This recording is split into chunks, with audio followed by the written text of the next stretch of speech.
Сәлем YouTube. Сәлем достар. Сендермен бірге Қазмаркет KZ арнасы. Мақсат есіңде болса, біз жақында ғана Huawei компаниясының жаңа флагмандардың тұсаукесерінде болған болатынбыз. Сол жерде өзіміздің көрермендерімізге сол флагмандарға алдағы уақытта міндетті түрде шолу жасаймыз деп уәде еткен едік. Иә, уәдемізді бүгін орындаймыз. Біздің қолымызда Huawei компаниясының жаңа флагманы Huawei P30 Pro. Ендеше бастаймыз.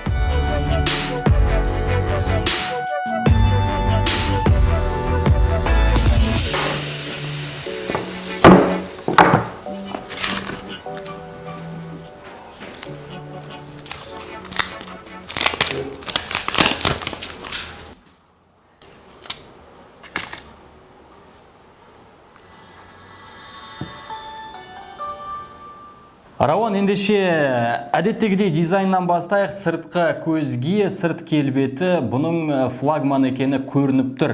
Енді бірінші көзқарасқа Мақсат кішкене Samsung S10-ға келеді екен, көрермендер көрсеңіздер. Ұзындығы жағынан, жиексіздігі жағынан да. Бірақ та бұғаттау батырмасы Samsung-ке қарағанда кішкене ыңғайлырақ, себебі Samsung-ты тым биік орналасқан және қолдануға ыңғайсыз болған. Сатылымда екі түсте ұсынылған, ол ашық көгілдір және де солтүстік шұғыла түсінде. Біздің қолымыздағы мына ашық көгілдір түсі екен. Аврора десе де болады, иә.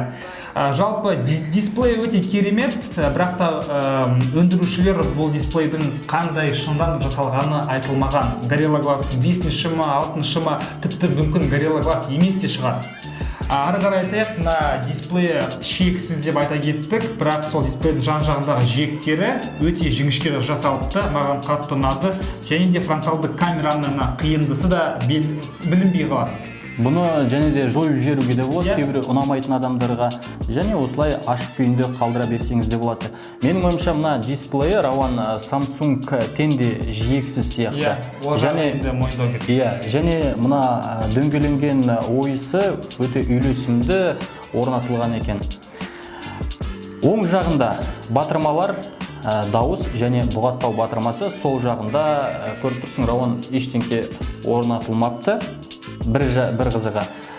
Сонымен қатар мына төбесінде инфрақызыл порт бар. Бұл жаңағы теледидарды, кондиционерді басқаруға арналған көптеген флагмандарда бар. Иә. Астында сол жаңағы сим-карта, Type-C және де бір динамик. Және де бұл динамиктің ыңғайсыз жері, ойын ойнаған кезде саусақпен динамик басып қаласында жауып қаласың. Иә, дыбыс шығуды жауып қаласың. Жаңа технология дегендей, флагман дегендей Huawei компаниясы сөйлесу динамигін мүлдем алып тастаған. Бұл қалай сонда, Рауан? Сөйлесу динамигі мына дисплейдің астында орналасқан пьезоэлементпен алмастырылған. Бұл жерде экраннан шығады деп жатыр. Дыбыс сөйлескен кезде бірақ қарапайым сөйлесу динамигінен сапасы кем емес. Тіпті кейбір кездерде даусын қатты шығарған кезде, сөйлесіп отырған кезде қасыңдағы адам сенің сөздеріңді естіп қоюы мүмкін. Бұл жерде ондай ыңғайсыздық жоқ. Барлық құпиялық сақталған. Енді құпия сөз демекші, Мақсат қауіпсіздігіне келейік. Бұл жерде әдеттегідей бізде саусақ ізінің сенсоры дисплейдің астында орналасқан және де бет-әлпетпен шешу функциясы бар. Бірақ ол Face ID емес. Face ID емес әрине. Бірақ та Samsung-тан қарағанда едәуір жақсырақ фотоны көрсетіп, құптан шешу мүмкін емес. Тексеріп көрдік. Және де 3,5 мм мини-джекті алып тастағандары өкінішті. Енді әрине менің ойымша қалдыра салса да болады. Бірақ оны қайда қояды? Мысалы Samsung болса төбесіне қыстырып жүретін еді. Өйткені олар оны жақсы көреді. Артқы жағында 3 камера орналасқан бізде, бірақ кейбіреу байқамай қалуы мүмкін. Жарқылдағыштың астында 4-ші камераны ығыстырыпты. Ол туралы біз алдағы уақытта камерасында айта кетеміз. Жалпы Мақсат, бұл смартфонмен бір қолмен қолдану ыңғайсыздау кішкене. Иә, және менің ойымша қыздарға, әйел адамдарға ыңғайсыздау. Жігіттермен ақылдаса отырып, дисплей жайлы бір-екі сөз айта кетейін. Жалпы Huawei P30 Pro-да OLED дисплей, ал рұқсатына келетін болсақ 2340-та 1080 пиксель. Жалпы күндіз күнге қарсы ұстаған кезде барлық түстер анық және дисплей анық көрінеді. Және де бұл жерде бізде қолмен басқару мүмкіндіктері бар. Яғни дисплейдің жарықтығын, анықтығын деген сияқты және түстердің нақтылығын қолмен өзгерте аласыздар. Ең басты мәселе дисплей жайлы. Егер сіздер бұл дисплейді сындырып алсаңыздар, қораға кірді деген сол болады. Камера. Енді камерасы жайлы мақсат айта кетейік. Иә, достар, камерасы бұл негізі Huawei компаниясы 2019 жылғы шыққан флагмандардың алды болып тұр. Себебі дәл осы Huawei P30 Pro өзін мықты камерафон ретінде жұртшылыққа таныстырды, ұсынды. Камерасы енді шынымен сөз жоқ, керемет. Өйткені негізгі камерасы 40 мегапиксель, бірақ барлық 40 мегапиксель емес, Sony'дің 10 мегапиксельді модулі орнатылған. Екінші камерасы супер кең бұрышты түсіре алады. Бұл жерде 20 мегапиксель, және үшіншісі телевик, бұл жерде 8 мегапиксель. Рауан айтқан бағанағы астында, жарқылдағыштың астында тұрған камерасы, бұл мегапикселі жоқ, белгісіз екен, бірақ артқы фонды кесіп алуға мүмкіндік береді. Енді қосымша ретінде мақсат айта кетейін, 40 мегапиксельді модулі жайлы көптеген смартфондарда жалпы фотоға түсіру үшін үш түс қолданылады. Ол қызыл, жасыл және көк, RGB деген сияқты. Ал бұл жерде бізде жаңа технология RYYB деген, яғни жасыл түстері сарыға алмастырылған. Бұл дегеніміз суретке түсірген кезде сары түстер жарықты жасылға қарағанда 40%-ға көбірек қабылдайды. Сол кезде түнде түсірілген суреттері жарық және анық көрінеді. Анық, иә. Ары қарай қоса кетейік, мына жерде телевик деп айта кеттік, 8 мегапиксельді. Бұл жерде ең мақтаныштарының бірі, біріншісі 5 еселік оптикалық жақындатқыш, екіншісі 10 еселік гибридтік зум, ары қарай 50 еселік цифрлық зум.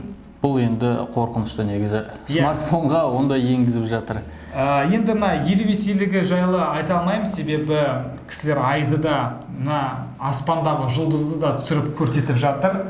Менің ойымша шындыққа аса жанаспайды. Мен мысалы Алматыда қаланың ішінде жүрген кезде осы 50 еселік цифрлық зумға суреттер түсіріп үлгердім. 50-ге апарған кезде жаңағы камерасы бір орында тұрмайды, фокус ұстамайды. Жоқ, енді бұл менің ойымша смартфонға Huawei енгізіп жатқаны бұл құптарлық жағдай. Өйткені жарайды, 50 есе үлкейткенде сапасы әрине нашар болатыны белгілі ғой. Бірақ соның өзін саған 50 есе көруге мүмкіндік беріп тұр ғой. Енді маған осы кезде бір біздің қалай айтса болады, жыраулардың толғау есіме түсіп тұр. 50 еселік зумнан не пайда? Суретке жақсылап түсіре алмасаң. 50 еселік зумнан не пайда? Сапасы ондай жақсы болмаса дейсің. 10 еселік зумнан не пайда? Сен бір жерге барып суретке түсірсең, барлығы бұлдыр болса. Бірақ та 10 еселігі... Жоқ, 10 еселігі, иә, сапасы жақсы. Енді кең бұрыштық модулінде бізде макросъемка, яғни макро суреттер түсіру мүмкіндігі бар. Ол дегеніміз мына гүлдің ішіндегі ұрықтарын, гүлдің ішіндегі шаң тозаңдарды, ағаштардағы бұталарды жақындатып түсіру мүмкіндігі. Бірақ та қатты жақындатып түсірген кезде мына басты объект фокуста болады да, ал жан-жақтары сферадағыдай бұлдырлап кетеді. Сол жағы ұнаған жоқ маған. Жалпы енді достар, бір-екі суретті өздеріңізге ұсынайық, экранға қараңыздар, сапасы қандай екен. Ал енді видеосы жайлы айта кетейік мақсат. Видеосы, флагмандағыдай әрине 4К форматында түсіреді. Ол бірақ 4К форматында секундына 30 кадр ғана түсіре алады екен. Full HD форматы секундына сізге 60 кадрға дейін түсіріп береді. Және де бір жақсы жері оптикалық тұрақтандырғышы бар. Енді флагман ғой әрине. Мақсат бір байқағаным, біз көбінесе негізгі камералар жайлы көп айтамызды, ал фронталды камерасы жайлы аса айтпаймыз. Мүмкін біз қыз болмағаннан кейін шығар. Бізге аса осы фронталды камера керек емес сияқты. Қалай ойлайсың? Негізі ұлдарға, еркектерге бұл аса қажетті емес шығар деп ойлаймын мен. Бірақ та айта кетейік енді. Айта кетейік, фронталды камерасы достар 32 мегапиксель. Әрине, селфиді, басқа да сіздің өзіңізді түсірген видеоларды өте сапалы, керемет шығарып береді. Флагмандарда бар функциялардың бәрі де бұл Huawei P30 Pro-ның функциясында да бар. Жалпы Инстаграмға сурет салуға жетеді соңы. Процессор, Рауан, процессорын айта кетейік. Енді процессор сағат сияқты жұмыс жасайды, өте жылдам. Жалпы Kirin 980-де дәл осы процессор. Дұрыс емес, Рауан, негізі High Silicon Kirin 980 деп айту керек. Сол процессорда жұмыс істейді. Өте мықты процессор. Дәл осындай процессор бізде Huawei Mate 20 Pro-да, Honor Magic 2-де және де Honor View 20-да орналасқан. Жалпы 8 ядродан тұрады, ал тех процессі 7, ал графикалық чипі Mali G76. Өнімділігі жағынан өзінің бәсекелестерінен кем түспейді, мықтырақ болмаса, ал графикалық процессі жағынан, графикасы жағынан өзінің бәсекелестері Snapdragon 855 және Exynos 9820 және A12 Bionic-тан кішкене әлсіздеу десе болады. Бірақ та қарапайым қолданушы үшін аса білінбейді, айырмашылығын сезбейді. Айырмашылығын тіпті де білмейді. Ойын ойнаған кезде барлық ойындар жылдам лезде ашылады және өзінің максималды рұқсатында жеңіл ойналады. Мысалы, біз осы бір аптаның ішінде PUBG ойнадым ғой мен. Қанша уақыт ойнадым, бір қату болмады ғой, ойлашы. Енді оперативтік жүйесі бізде Android 9. Android 9, EMUI деген өзінің қабықшасы бар. Бұл қабықша өте жылдам жұмыс істейді. Айта кететіні, баптауларында мысалы телефонды құлаққа жақындатқан кезде бірден қоңырау шалу функциясын баптап қойға болады екен. Бұл жаңағы өзінің EMUI қабықшасындағы баптауларда бар. Қуантатын жері мақсат, Samsung'та Always on Display бар деп мақтап келдік. Осы Huawei P30 Pro-да да Always on Display технологиясы бар екен. Енді сен қызықсың, Рауан, соншама бағаға сатып тұрғаннан кейін қытайлықтар ол функцияны қоспай қалай кетеді? iPhone қоспайды ғой. Енді iPhone мысалы өзінің қорабына ештеңе қоспайды, тек қана телефоннан басқа. Енді сатылымда біздің қолымыздағы оперативтік жады 8 гигабайттық, ал тұрақты жады 256 гигабайттық нұсқасы. 8 және жедел жады 6 нұсқалығы да бар. Бар, иә. Енді жаңағы қабықшасында тағы бір айта кететін бір-екі нюанстар бар, достар. Жаңағы флагмандардағыдай бұны қимылмен қозғалыс режиміне қойып қойсаңыз болады. Құрметті достар, Huawei компаниясы P30 Pro смартфонына 4200 мАч батареясын орнатыпты. Жалпы алған кезде бұл өте көп негізінен. Ал флагмандардың қатарында мына Huawei P30 алғашқы орындарда тұр. Себебі сіз бір күн қолдансаңыз, көп қолдансаңыз да бұл смартфонды YouTube-тан неше түрлі видео көрсеңіз де нөлге дейін өлтіре алмайсыз, сөндіре алмайсыз. Кешке келген кезде сізде міндетті түрде 30-40% қуат әлі де қалып тұрады. Сонымен қатар қуаттау жүйесінде сымсыз қуаттау жүйесі бар және де басқа смартфондарды, телефондарды жанасу арқылы қуаттау жүйесі де бар.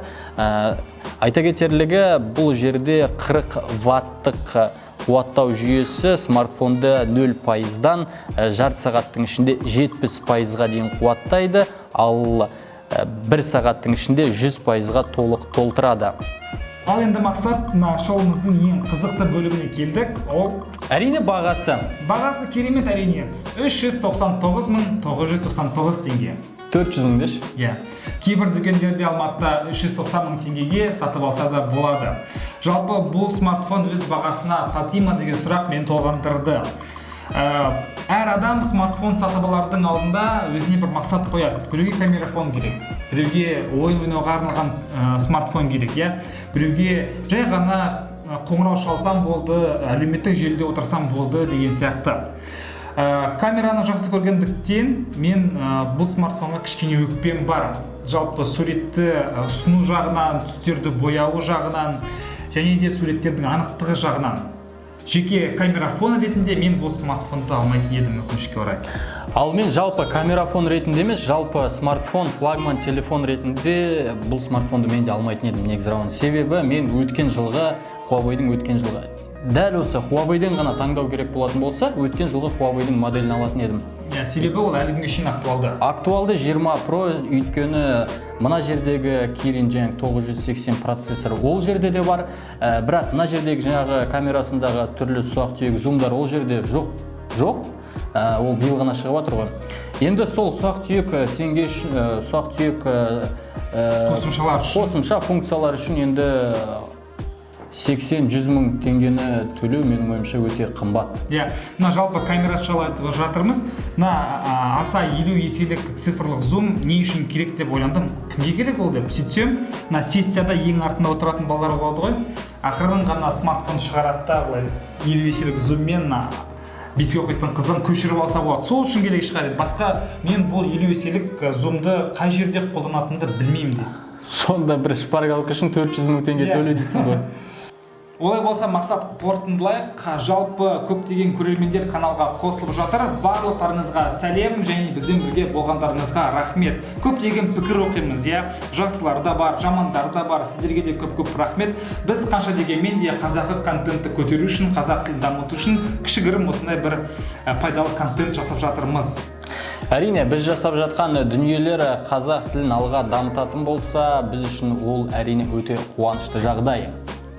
Олай болса достар, каналға жазылыңыздар, лайк басыңыздар, пікір қалдырыңыздар. Сіздермен бірге болған Қазмаркет KZ арнасы. Келесі кездескенше сау!